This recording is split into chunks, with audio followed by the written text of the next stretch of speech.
बच्चों हम लोग चैप्टर पढ़ रहे थे principles of inheritance and variation. Principles of inheritance and variation,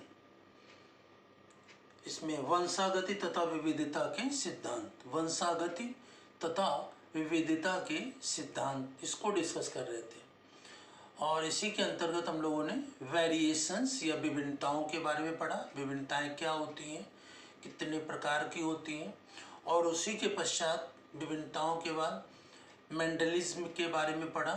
Mendel के नियम, ग्रेगर जॉन मेंडल के, जो आनुवांशिकता के जनक या फादर ऑफ जेनेटिक्स कहलाते हैं, उनके द्वारा जो नियम दिए गए वो law of dominance, law of segregation, law of independent assortment, monohybrid cross, dihybrid cross, इसकी टर्मिनोलॉजी, इनकम्प्लीट डोमिनेंस भी हम लोगों ने डिस्कस किया।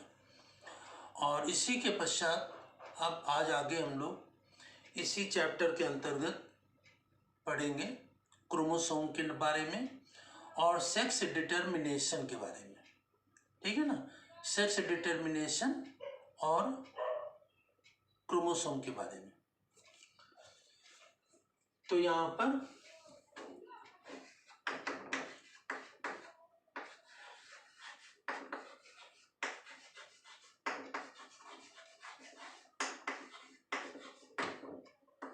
सेक्स डिटर्मिनेशन,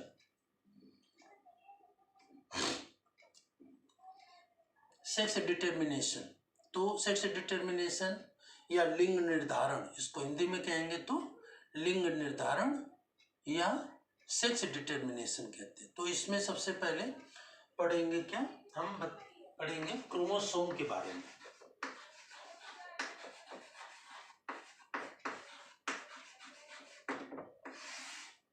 क्रोमोसोम,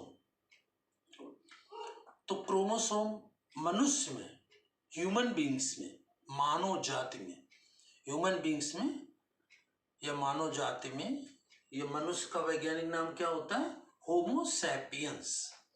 तो मानव जाति में क्रोमोसोम की संख्या कितनी होती है, 46। ठीक है ना। मनुष्य कहीं का भी रहने वाला हो, किसी भी देश का, पृथ्वी पर रहने वाला कोई भी ह्यूमन बींग्स, मानव जाति, मनुष्य है, वो कहीं का भी हो, सभी का में बॉडी की हर एक सेल में, वो बॉडी की हर एक सेल है ना, स्किन की हो, लीवर की हो, आइस की हो, नोज की हो, किसी की भी बॉडी की कोई भी सेल, हर सेल में क्या होंगे, कितने क्रोमोसोम, 46 क्रोमोसोम्स होते हैं या 23 पेयर, 46 क्रोमोसोम्स होते हैं या 23 पेयर क्रोमोसोम्स होते हैं। अब ये 23 पेयर क्रोमोसोम्स को दो भागों में डिवाइड किया गया है। ठीक है ना, दो भाग मतलब दो प्रकार के होते हैं। इसमें जो 22 पेयर होते हैं, ठीक है ना, 23 पेयर है, तो 22 पेयर जो क्रोमोसोम्स होते हैं ये कहलाते हैं ऑटोसोम। ठीक है ना, 22 पेयर क्रोमोसोम्स कहलाते हैं ऑटोसोम। और जो वन पेयर क्रोमोसोम होता है, इसको कहते हैं सेक्स क्रोमोसोम।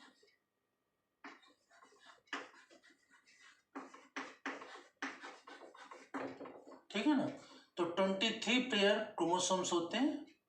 23 पेयर क्रोमोसोम्स में से 22 पेयर क्रोमोसोम जो होते हैं वो ऑटोसोम्स होते हैं, और one pair chromosome sex chromosome या लिंग गुणसूत्र होता है। इसे हिंदी में कहेंगे तो लिंग गुणसूत्र या सेक्स क्रोमोसोम होता है, और 22 पेयर ऑटोसोम्स होते हैं। ठीक है ना। अब इसमें ये समझना होगा कि जो 22 पेयर क्रोमोसोम्स होते हैं वो 22 पेयर क्रोमोसोम सभी एक जैसे होते हैं। ठीक है ना, 22 पेयर क्रोमोसोम सभी की जो संरचना होती है, स्ट्रक्चर होता है, लंबाई चौड़ाई होती है, वो लगभग एक जैसी होती है। ठीक है ना, लेकिन जो सेक्स क्रोमोसोम्स होता है ये अलग होता है, ये 6 क्रोमोसोम जो होता है ये मेल और फीमेल में अलग होता है। मेल में जो 6 क्रोमोसोम्स होता है उसको हम लोग कहते हैं XY, और फीमेल में जो 6 क्रोमोसोम्स होता है उसको कहते हैं XX। तो इस प्रकार से जो ऑटोसोम्स होते हैं वो सभी क्रोमोसोम एक जैसे होते हैं। उन्हीं ऑटोक्रोमोसोम के जैसे ही फीमेल में 6 क्रोमोसोम्स होते हैं जिन्हें एक सेक्स कहा गया है। XX क्रोमोसोम मतलब बिल्कुल वैसे ही होते हैं जैसे ऑटोसोम्स होते हैं। और मेल में जो 6 क्रोमोसोम XY है तो X क्रोमोसोम तो वैसा ही है जैसा ऑटोसोम्स है, लेकिन जो Y क्रोमोसोम होता है ये इसका जो स्ट्रक्चर होता है वो संरचना में छोटा होता है। वो संरचना में कैसा होता है? छोटा होता है। ठीक है ना। तो इस प्रकार से ये आपको याद रखना है कि मनुष्य में, ह्यूमन बींग्स में, होमोसैपियंस में, मानव जाति में कि शरीर की सभी कोशिकाओं में, हमारा शरीर कोशिकाओं से मिलकर बना है, तो शरीर की सभी कोशिकाओं में क्रोमोसोम की संख्या 46 होती है या 23 पेयर्स होते हैं। 23 पेयर्स में से 22 पेयर 22 जोड़ी ऑटोसोम्स होते हैं। ठीक है ना। वो लगभग सभी एक जैसे होते हैं ऑटोसोम।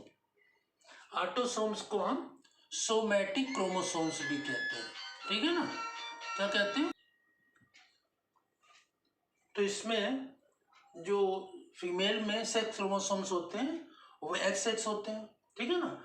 और ऑटोसोम्स को हम सोमैटिक क्रोमोसोम्स भी कहते हैं। सोमैटिक कायिक, ये शरीर के सारे लक्षणों को एक पीढ़ी से दूसरी पीढ़ी में पहुंचाते हैं। जो ऑटोसोम्स होते हैं, सोमैटिक क्रोमोसोम्स होते हैं, वो शरीर के सभी लक्षणों को एक पीढ़ी से दूसरी पीढ़ी में पहुंचाने का कार्य करते हैं। जबकि जो 6 क्रोमोसोम्स होते हैं, है ना, एक जोड़ी होती है 6 क्रोमोसोम, तो फीमेल में 6 क्रोमोसोम्स होते हैं, XX होते हैं, मेल में XY होते हैं। तो ये जो 6 क्रोमोसोम्स होते हैं ये क्या करते हैं? 6 क्रोमोसोम्स जेनेटिक मतलब कि लैंगिक लक्षण, जो सेक्सुअल कैरेक्टर्स होते हैं, मेल के अलग फीमेल के अलग, तो ये 6 कैरेक्टर्स को, लैंगिक लक्षणों को एक पीढ़ी से दूसरी पीढ़ी में पहुंचाने का कार्य करते हैं। तो आपको यह ध्यान रखना है कितने क्रोमोसोम्स होते हैं, कितने पेयर होते हैं, और जो 6 क्रोमोसोम्स होता है मेल में कौन कौन से होते हैं और फीमेल में कौन कौन से होते हैं। ठीक है ना। तो ये कैरेक्टर्स आपको ध्यान रखना है, और इसके बारे में, क्रोमोसोम्स के बारे में। अब इसके बाद जो सोमैटिक क्रोमोसोम्स होते हैं या जिन्हें ऑटोसोम्स कहते हैं, और सेक्स क्रोमोसोम या लैंगिक जो गुणसूत्र होते हैं, फीमेल में अलग और मेल में अलग। अब जब सेक्स डिटर्मिनेशन होता है तो सेक्स डिटर्मिनेशन में लिंग निर्धारण में कौन जिम्मेदार होगा? लिंग निर्धारण में कौन जिम्मेदार होगा? मेल। फीमेल से कोई मतलब नहीं। क्यों नहीं मतलब? क्यों? फीमेल में तो क्रोमोसोम XX ही होंगे, है ना, कोई फर्क पड़ता ही नहीं। मेल में एक X है एक Y है, तो X होने पर अलग करेक्ट आएगा और Y के होने पर अलग आएगा। जैसे कि इसमें XY, तो इसमें जब क्रॉस कराया जाता है तो मेल और फीमेल में, तो जैसे कि मेल का क्या हो गया XY और फीमेल का क्या हो जाएगा XX। और जो ऑटोसोम्स होंगे 22 पेयर वो तो एज इट इज जाएंगे। ठीक है ना। लेकिन सेक्स क्रोमोसोम तो इसमें ये क्रॉस कराया जाएगा मेल और XY मेल और XX फीमेल। तो जब इसमें गैमेटोजेनेसिस होगी, युग्मकों का निर्माण होगा, ठीक है ना, तो युग्मक बनेंगे, गैमेट्स बनेंगे, तो इसमें रिडक्शन, डिवीजन या अर्धसूत्री कोशिका विभाजन होगा। ठीक है ना। अर्धसूत्री कोशिका विभाजन, तो क्या हो जाएगा X, अर्धसूत्री कोशिका विभाजन में रिडक्शन डिवीजन में क्रोमोसोम की संख्या कैसी हो जाती है? हाफ हो जाती है, आधे हो जाते हैं। ठीक है ना। तो यहाँ पर जैसे कि एक जोड़ी 6 क्रोमोसोम्स, तो यहाँ 44 क्या होंगे? 44 क्या होंगे, ऑटोसोम्स होंगे। तो ये कैसे हो जाएंगे, 22 ऑटोसोम्स, 22 ऑटोसोम्स होंगे यहाँ पर, और एक एक जो है सेक्स क्रोमोसोम चला जाएगा।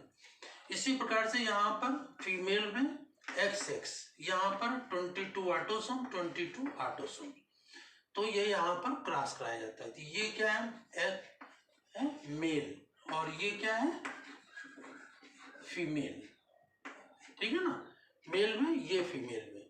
तो ये XY और ये XX। अब इसमें क्या होगा कि X, ये मेल के दोनों बारी बारी से फीमेल से क्रॉस करेंगे। देखो इसको X का पहले इन दोनों से क्रॉस करो, फिर इसका भी इन दोनों से क्रॉस करो। तो पहले इसका क्रॉस इससे करा दिया, फिर इसी का क्रॉस इससे करा दिया, ठीक है ना, और फिर इसी के बाद इसका क्रॉस इससे करा दिया, और इसी का क्रॉस इससे करा दिया, ठीक है ना। तो इसमें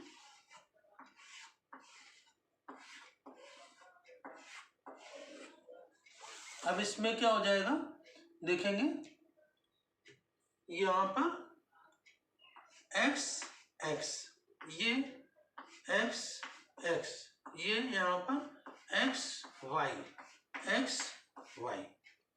तो यहां पर जो फीमेल में XX है तो इससे कोई फर्क नहीं पड़ता है, क्यों कि दोनों गैमेट XX है तो सभी में XX ही जाएगा, ठीक है ना।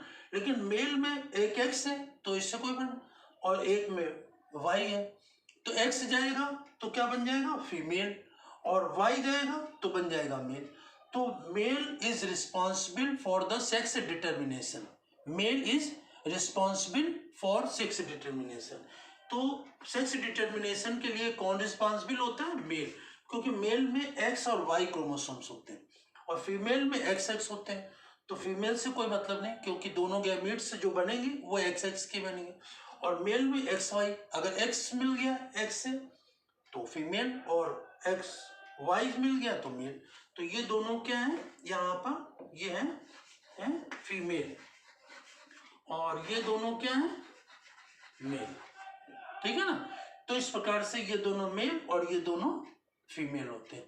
तो इस प्रकार से सेक्स डिटर्मिनेशन या लिंग निर्धारण की जो प्रक्रिया होती है वो होती है। अब इसमें और भी सेक्स डिटर्मिनेशन की प्रक्रियाएं होती हैं। ये इसमें जो आर्थ्रोपोडा के एनिमल्स होती हैं, मक्खियां होती हैं, उनमें सेक्स डिटर्मिनेशन, और एवीज में पक्षी वर्ग में सेक्स डिटर्मिनेशन की प्रक्रिया कैसी होती है। ये ह्यूमन बींग से कुछ अपोजिट होती है, कुछ डिफरेंट होती है, ये भी पेपर में पूछी जाती है कि उनमें सेक्स डिटर्मिनेशन कैसे होता है। तो आज हम लोगों ने ह्यूमन बींग्स के बारे में सेक्स डिटर्मिनेशन को डिस्कस किया है। नेक्स्ट टर्न पर इसी के आगे जो दूसरे एनिमल्स में सेक्स डिटर्मिनेशन या लिंग निर्धारण की प्रक्रिया होती है उसको डिस्कस करेंगे। Thank you.